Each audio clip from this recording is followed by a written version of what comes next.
ఈ మాట్లాడేటువంటి సందర్భంలో కొన్ని వ్యాఖ్యలు అనేవి కొంచెం దుమారానికి రేకెత్తేటటువంటి ఛాన్సెస్ ఉన్నాయి. సో ఓవరాల్గా ఇప్పుడు రావుల రెడ్డి గారు మాట్లాడింది కానీ మీ ఓటమికి కారణం మీ నిస్సహాయత, మీ చేతకానితనం అన్నట్టు వారు పరోక్షంగా వ్యాఖ్యలు చేసినటువంటి పరిస్థితి ఏంటి, ఏమంటారు మీరు? సార్, రవళి గారి మాటలు వింటుంటే చాలా చాలా హాస్యాస్పదంగా అనిపిస్తున్నాయి, విచిత్రంగా అనిపిస్తున్నాయి సార్. ఇక్కడ స్టేట్ ఎలక్షన్ కమిషను ఒకవేళ నిజంగా పారదర్శకంగా వ్యవహరించి ఉంటే ఈరోజు మీకు ఒక వీడియో చూపిస్తాను సార్.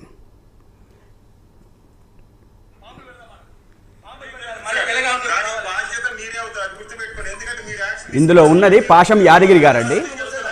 పాషం యాదగిరి గారు ఆయన ఏ పార్టీకి సపోర్టర్ కాదు, ఒక ప్రజాస్వామికంగా మాట్లాడే మనిషి.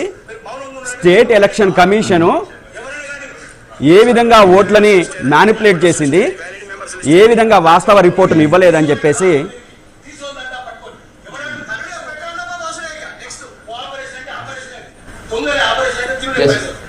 సార్ ఒక చిన్న ఇది ఉదాహరణ సార్.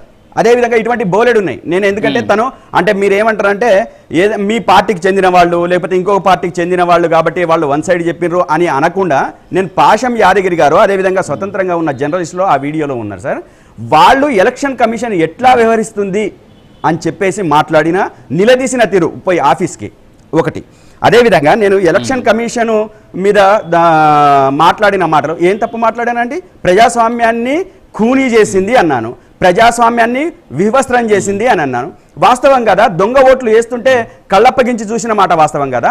20,000 ఓట్లు దొంగ ఓట్లు ఉన్నాయని చెప్పేసి మేము కంప్లైంట్ ఇస్తే ఈ స్టేట్ ఎలక్షన్ కమిషన్ ఎక్కడైనా యాక్షన్ తీసుకుందా? అదేవిధంగా అక్కడ పోలీసులు అక్కడ ఉండి ఫీల్డ్లో ఉండి ఒకవైపే ఉన్నారని చెప్పేసి అదేవిధంగా వాళ్ళు దొంగ ఓట్లు వేయించడానికి అన్ని రకాల సహకారాలు తీసుకుంటున్నారని చెప్పేసి అంటే ఆ ఎలక్షన్ కమిషన్ ఏమైనా చర్యలు తీసుకుందా? ఏ విషయమైనా తీసుకోండి, ఏ విషయంలో కూడా ఎలక్షన్ కమిషన్ ఎక్కడా కూడా ఒక పారదర్శకంగా ఒక వెన్నెముక ఉన్నట్లుగా వ్యవహరించిన తీరు ఎక్కడా లేదు.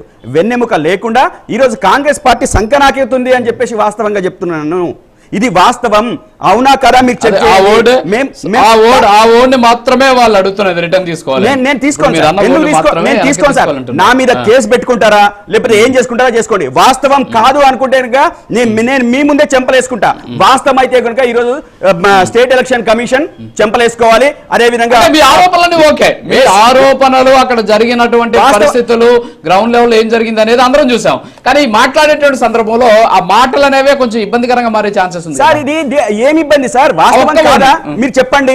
ఇప్పుడు మేము 20,000 ఓట్లు అధికంగా ఉన్నాయని చెప్పేసి మా హరీష్ రావు గారు వెళ్లి కంప్లైంట్ ఇచ్చారు. యాక్షన్ తీసుకున్నారా? ఎవరికి అనుకూలంగా ఉన్నారు? అక్కడ 100 మంది కాంగ్రెస్ వాళ్ళు ఉన్నారు. వాళ్ళని చెల్లాచెదర చేయకుండా పంపించకుండా మా వాళ్ళని పంపించారు. ఇది వాస్తవం కాదా? ఇది ఎలక్షన్ కమిషన్ తప్పిదం కాదా? బైండ్ ఓవర్ చేసిన శ్రీశైలం యాదవ్ గారు బైండ్ ఓవర్ చేస్తే ఆయన కొంత రూల్స్ అండ్ రెగ్యులేషన్స్ ఉంటాయి. ఆయన ఓటేసిన తర్వాత ఆ నియోజకవర్గంలో ఉండొద్దు, ఏదైనా పోలీస్ స్టేషన్ లో ఉండాలి లేదా నియోజకవర్గంలో దూరంగా ఉండాలి. ఈ రోజు ఆయన ఎలక్షన్ పోలింగ్ రోజు కంప్లీట్ గా నియోజకవర్గం మొత్తం ఎక్కడ తిరుగుతారు? ఇది స్టేట్ ఎలక్షన్ కమిషన్ తప్పిదం కాదా? వాస్తవం కాదా? ఇది ఎవరికి అనుకూలంగా వ్యవహరించినట్టు? ఏం తప్పు మాట్లాడండి? రెండో విషయము, బీఆర్ఎస్ కు చావోరేవో, మాకేం చావోరేవో సార్. మేము సిట్టింగ్ ఎమ్మెల్యే నిలబెట్టుకోవడం మా బాధ్యత. మేము ఖచ్చితంగా నిలబెట్టుకోవడం కోసం మా ప్రయత్నం చేస్తాము. అదేవిధంగా ఓటమి పాలు అవుతున్నామని చెప్పేసి మేము భయపడాల్సిన అవసరం లేదు, లేదా గెలుస్తున్నామని చెప్పేసి కొమ్ములు రావాల్సిన అవసరం లేదని నేను మొదటనే చెప్పిన. అదేవిధంగా ఈ కాంగ్రెస్ పార్టీకి కూడా ఈ సీటు ఓడిపోతేనో లేదా గెలిస్తేనో వాళ్ళకేదో అదనంగా ప్రయోజనం చేస్తుందని నేను కావట్లేదు. మాకు అదే, మేము ఎలక్షన్ ప్రక్రియలో భాగంగా ఇది ఖచ్చితంగా మేము నిలబెట్టుకోవాలి అనే దాంట్లో మేము ముందుకున్నాం. అదేవిధంగా సానుభూతితో మేము ఓట్లు అడుగుతున్నాం అని చెప్పేసి సానుభూతిని అంతా కూడా జైన్ చేసుకొని రాజకీయం చేసింది ఎవరండి? మేమా? వాళ్ళ ఒక భర్త చనిపోతే తను ఎలక్షన్లో మాట్లాడుతూ ఒక దగ్గర ఒక స్టేజ్ మీద బాధపడుతూ మాట్లాడితే దాన్ని రాజకీయం చేసింది మీరా మేమా? దాన్ని అస్త్రంగా వాడుకున్నది మీరా మేమా? 6 నెలల క్రితం గోపీనాథ్ గారు చనిపోతే ఆ రోజు ఎవరు ఏమి మాట్లాడని వాళ్ళు కరెక్ట్గా 3 రోజుల ముందు ఎలక్షన్ 3 రోజుల ముందు కొడుకుని తల్లిని తీసుకొచ్చి ఈమె తను కానే కాదు భార్యనే కాదు అని చెప్పేసి రాజకీయం చేసింది ఎవరు? మేమా మీరా? కాంగ్రెస్ పార్టీయా? బీఆర్ఎస్ పార్టీయా?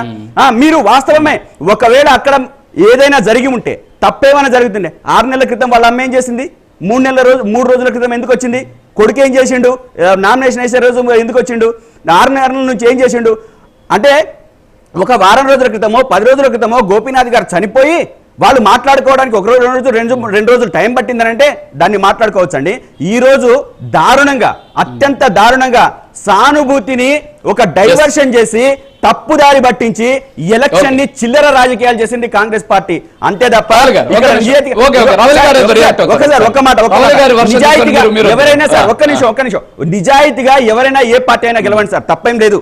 అది ఎలక్షన్ కమిషన్ పారదర్శకంగా ఉండి నిజాయితీగా గెలవని నేను చెప్తున్నాను సార్.